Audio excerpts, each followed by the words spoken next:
ہمارے ذہنوں میں جو معیارات بیٹھے ہوئے ہیں وہ کیا ہے؟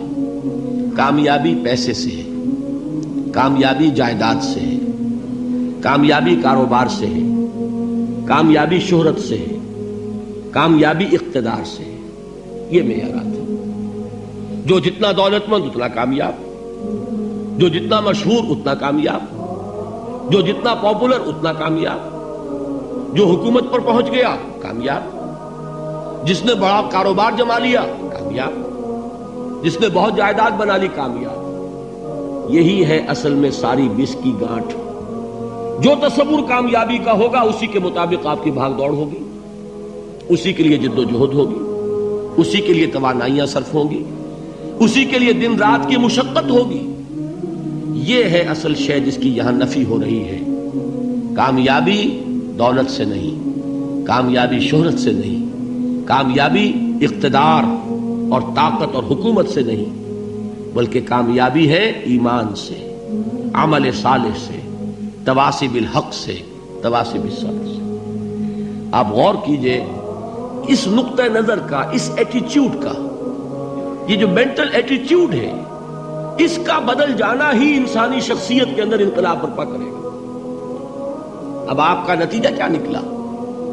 اگر تو دولت سے کامیابی ہوتی تو قارون بہت کامیاب تھا، اگر حکومت سے کامیابی ہوتی تو فرعون اور نمرود بہت کامیاب تھے. کامیابی ان سے نہیں ہے. کامیابی انسان دولت میں قارون کی دولت تک پہنچ جائے اور دنیا میں دبدبہ اور اقتدار اور سلطنت اور حکومت کے اعتبار سے وہ نمرود اور فرعون کا مقام حاصل کر لے، وہ ناکام ہے، خائب ہے، خاسر ہے، برباد ہے. اور ابو ذر غفاری کامیاب ہے، چاہے ان کے پاس کچھ نہیں تھا، جھونپڑی تک نہیں تھی، کوئی گھر نہیں تھا. حضور نے فرمایا ہے اللہ کے کچھ بندے ایسے ہوتے ہیں جو کسی محفل میں جانا چاہیں تو انہیں اجازت نہ ملے، جو کہیں اگر رشتہ کرنا چاہے کوئی ان سے رشتہ کرنے کو تیار نہ ہو، کہیں کوئی سفارش کرنا چاہے تو ان کی کوئی بات ہی نہ سنے. لیکن اللہ کے ہاں ان کا وہ مقام ہے کہ اگر بھولے سے بھی کسی بات پر قسم کھا بیٹھتے ہیں تو اللہ ان کے قسم کی لاج رکھتا ہے. یہ ہے فرق. یہ جان لیجیے اچھی طرح. اس بات کا مان لینا آسان، اس پر سبحان اللہ کہنا آسان، لیکن اس کے مطابق آپ کے اپنے ذہن کا بدل جانا بہت مشکل. اس لیے کہ ہم متاثر ہوتے ہیں اپنے ماحول سے. وہ بڑا محل ہے، دیکھ کر ایک دفعہ جھجری آتی ہے، وہ بڑی سی 20 فٹ لمبی کار سناٹے کے ساتھ آپ کے پاس سے گزر گئی. ایک دفعہ اعصاب کے اندر ارتعاش ہوتا ہے، محسوس ہوتا ہے بڑے یہ نصیبے والے لوگ ہیں، بڑے خوش نصیب، بڑے کامیاب. حالانکہ کچھ معلوم نہیں کہ یہی سب سے بڑی بد نصیبی ہو سکتا ہے کہ یہی سب سے بڑی ناکامی ہو. اگر ذہنوں میں یہ بات بیٹھ جائے کامیابی کس شے سے. یہی وجہ دیکھیے قرآن مجید میں بارہا آپ دیکھیں اولئک ھم المفلحون، یہ ہے لوگ کامیاب ہونے والے.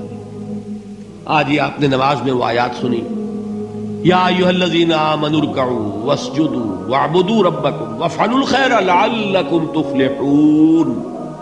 اے ایمان والو، رکوع کرو، سجدہ کرو، اپنے رب کی پرستش اور بندگی کرو اور اچھے کام کرو تاکہ تم کامیاب ہو جاؤ. تو کامیابی کن چیزوں سے ہے؟ یہ ہے سب سے بڑا سبق. یہ ہمارے دل میں اگر بات بیٹھ جائے، ٹھک جائے، تو زندگی بدل جائے گی. صبح و شام بدل جائیں گے، نقشے بدل جائیں گے، بھاگ دوڑ کا رنگ بدل جائے گا، ویلیو سٹرکچر بدل جائے گا. آج وہ ایک چیز نہایت اہم نظر آ رہی ہے، کل نہایت غیر اہم نظر آئے گی. جیسے کہ حضور کی حدیث ہے مالی ولد دنیا، مجھے تمہاری اس دنیا سے کیا سروکار ہے. انما مثلی کراکب استظل تحت شجرۃ ثم راح فترکها، میری مثال تو اس سوار کی سی ہے جو تھوڑی دیر کے لیے ایک درخت کے سائے میں ٹھہرتا ہے سستانے کے لیے، پھر وہ اپنا راستہ لیتا ہے. اسے اس درخت سے مستقل تعلق اس کا نہیں ہے، وہ اس کا گھر نہیں، وہ اس کی منزل نہیں. اسی طرح یہ دنیا میرا گھر نہیں ہے. اب دیکھیے ہم کہتے ہیں انا للہ و انا الیہ راجعون، ہم تو مسافر ہیں، ہم اللہ کے پاس سے آئے، اللہ کی طرف ہمیں لوٹ جانا ہے. کن فی الدنیا کانک غریب و عابر سبیل، حضور فرماتے ہیں دنیا میں ایسے رہو جیسے کہ تم اجنبی ہو یا راہ چلتے مسافر. لیکن یہ طرز عمل کب ہوگا؟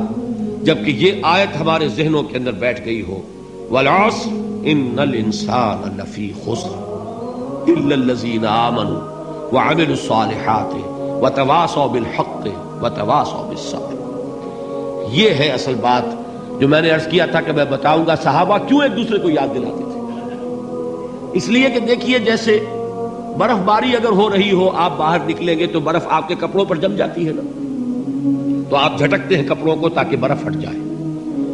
ہمارے ایمان پر اس دنیا میں رہتے ہوئے جب ہم متاثر ہوتے ہیں ماحول سے تو گردہ آ جاتا ہے، برف پڑ جاتی ہے، اس کو جھٹکتے رہنے کی ضرورت ہے۔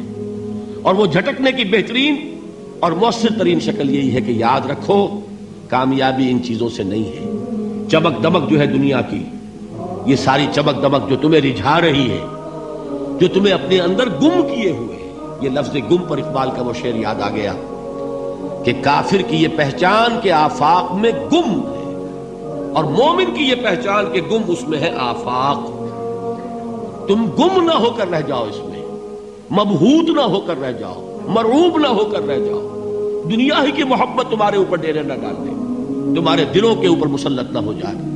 لہذا تازہ کرتے رہا کرو، والعصر ان الانسان لفی خسر الا الذین آمنوا وعملوا الصالحات وتواصوا بالحق وتواصوا بالصبر۔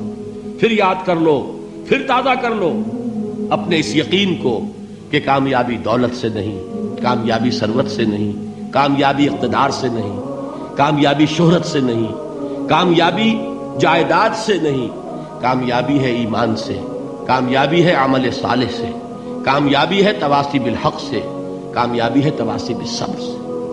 یہ چار چیزیں ہیں کہ جو کامیابی کے لوازم